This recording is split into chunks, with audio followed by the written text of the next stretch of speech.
Mansan, ça signifie excellent en français. Mansan. J'aime Wuhan. 我爱武汉. Wuhan Wuhan. 我爱武汉. Rang Shenzhen Kanjan Wuhan. Excellent, Mansan. Mansan.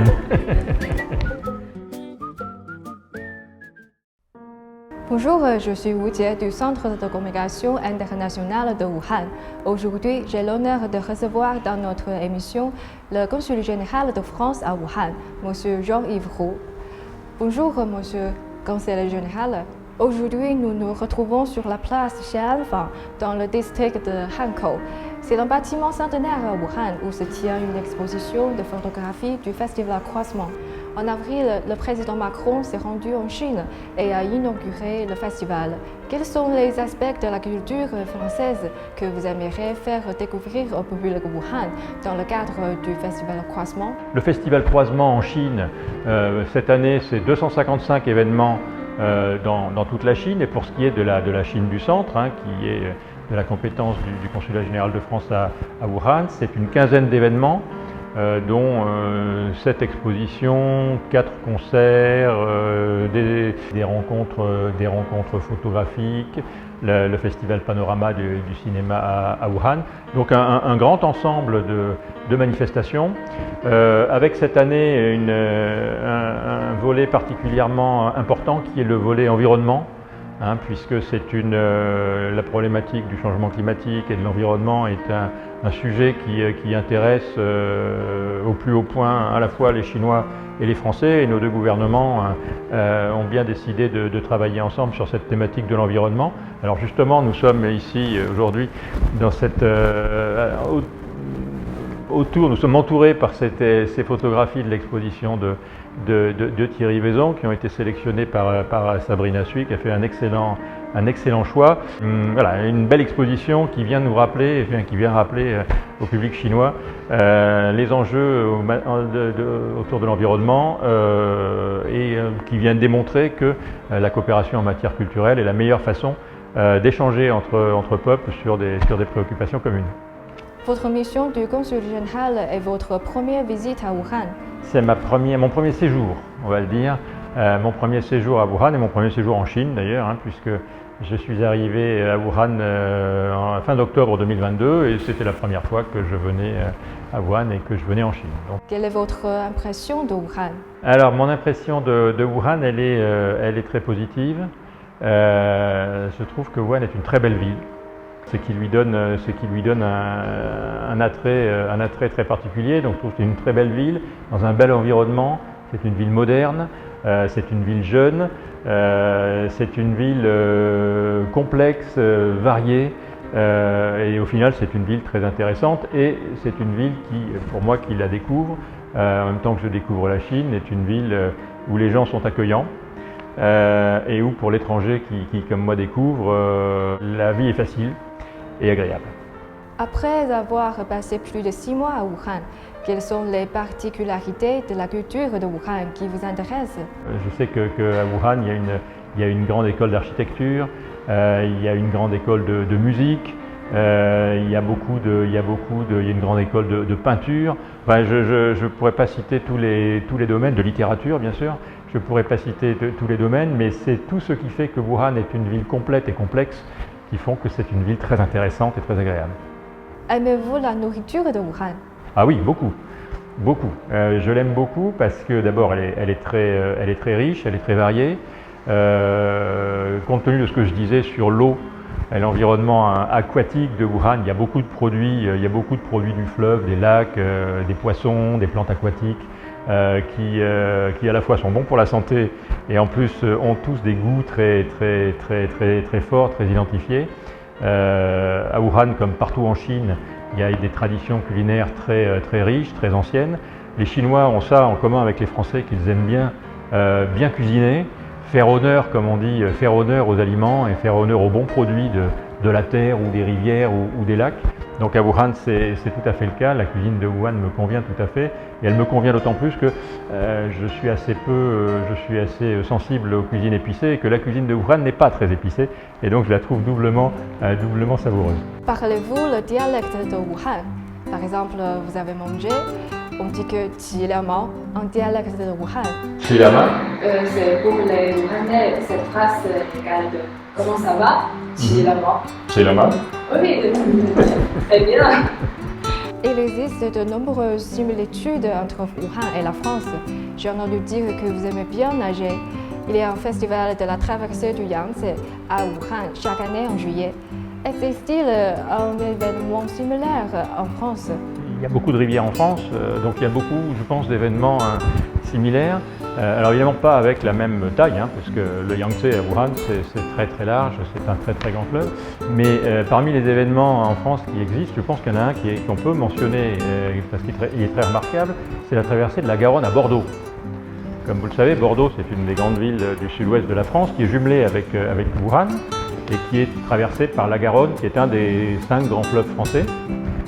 Et donc il y a une traversée de la Garonne à la nage. Il y a 500 nageurs qui vont traverser la Garonne à Bordeaux. Et donc je trouve que c'est une passerelle intéressante entre Wuhan et Bordeaux, villes qui sont amies et jumelées, que dans ces deux villes, eh bien, il y a des nageurs qui traversent le fleuve, lequel fleuve est au milieu de la ville. Wuhan et la France ont déjà beaucoup coopéré. Quelles seront les autres opportunités de coopération et de développement à l'avenir? Alors au-delà de Tsaidian, il y a beaucoup de projets entre Wuhan et la France, ou entre la France et Wuhan. Donc on a parlé culture, on va parler, je crois, peut-être de coopération universitaire, mais il y a également la coopération au niveau économique, au niveau des entreprises. Il y a une forte présence d'entreprises françaises, alors notamment, donc pas très loin de Tsaidian, mais donc dans la WETS, dans la zone de développement économique à Hanyang, de la WETS. Mais il y a également les entreprises françaises dans la zone de la vallée optique, il y a des entreprises françaises dans la zone de Lipongang, là dans le nord de Wuhan. Il y a beaucoup d'entreprises françaises qui ont construit, qui ont coopéré sur des projets importants à Wuhan, notamment en matière d'urbanisme. Je prends l'exemple de la Maison des Citoyens, par exemple, qui avait été construite dans le nord de Hankou, qui avait été construite par un cabinet d'architectes français, Arte Charpentier, qui travaille toujours à Wuhan. Il y a des réalisations par d'autres cabinets d'architectes.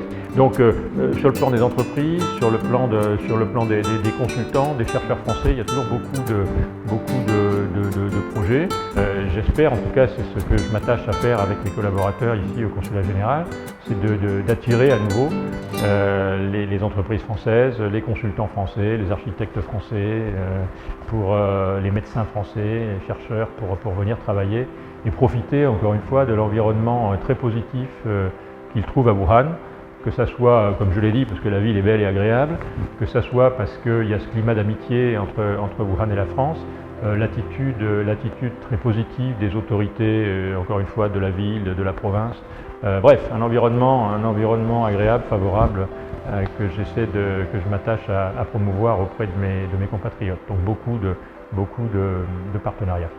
Il y a combien d'écoles et universités qui enseignent le français et combien d'étudiants qui étudient le français à Wuhan? Et nous avons 12 départements universitaires, enfin dans les universités de Wuhan, il y a 12 départements d'apprentissage de français, ce qui est très important.